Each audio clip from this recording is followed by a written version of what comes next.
નમસ્કાર મિત્રો, સ્વાગત છે તમારું આજના એક નવા વિડીયોમાં। આજે આપણે વાત કરીશું કે ગુરુવારે ગુરુ પુષ્યામૃત અમાસ દિવાસો તથા એ વ્રત જીવ્રત વ્રતનો સંયોગ। તો એ પહેલાં જે મિત્રો ચેનલ પર નવા છે તેમને ખાસ નમ્ર વિનંતી કે વિડીયોને લાઈક શેર અને ચેનલને સબસ્ક્રાઈબ કરવાનું ભૂલશો નહીં। તો ચાલો શરૂ કરીએ આજનો મહત્વપૂર્ણ હિન્દુ ધાર્મિક તહેવારનો સ્ટોરી વિડીયો। આગામી તારીખ 24મીના ગુરુવારે અષાઢ વદ અમાસ છે। દિવાસો હરિયાળી અમાસ તથા એ વ્રત જીવ્રત વ્રત તેમજ ગુરુ પુષ્યામૃત યોગ છે।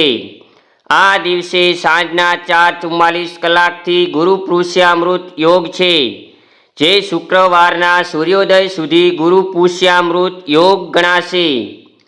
આથી આ દિવસનું મહત્વ વધી જશે।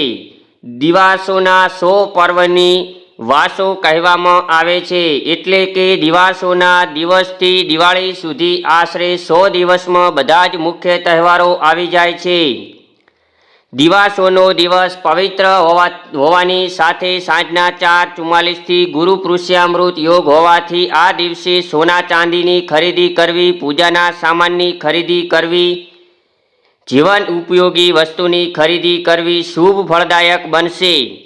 તે ઉપરાંત આ દિવસે કરેલ પૂજાપાઠ જપ તપ ઉત્તમ ફળ આપનાર બને છે।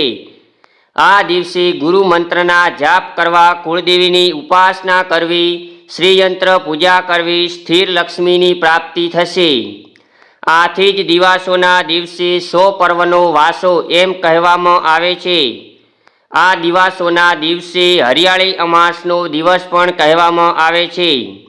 આથી આ દિવસે વૃક્ષો વાવવાનું મહત્વ વધારે છે। આ દિવસે પરણિત મહિલાઓ એ વ્રત જીવ્રત વ્રત રહે છે અને મીઠા વગરનું ભોજન લઈ એકટાણું અથવા ઉપવાસ કરશે તથા એ વ્રત જીવ્રત માતાનું પૂજન કરશે।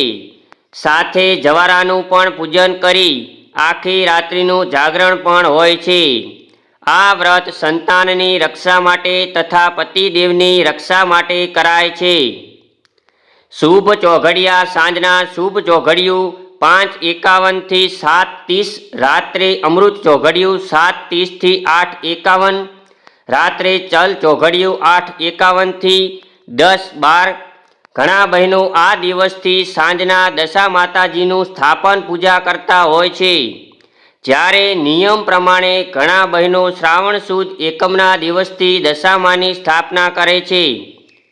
તો મિત્રો, આ વિડીયો જો તમને ગમ્યો હોય તો વિડીયોને લાઈક શેર અને ચેનલને સબસ્ક્રાઈબ કરવાનું ભૂલશો નહીં।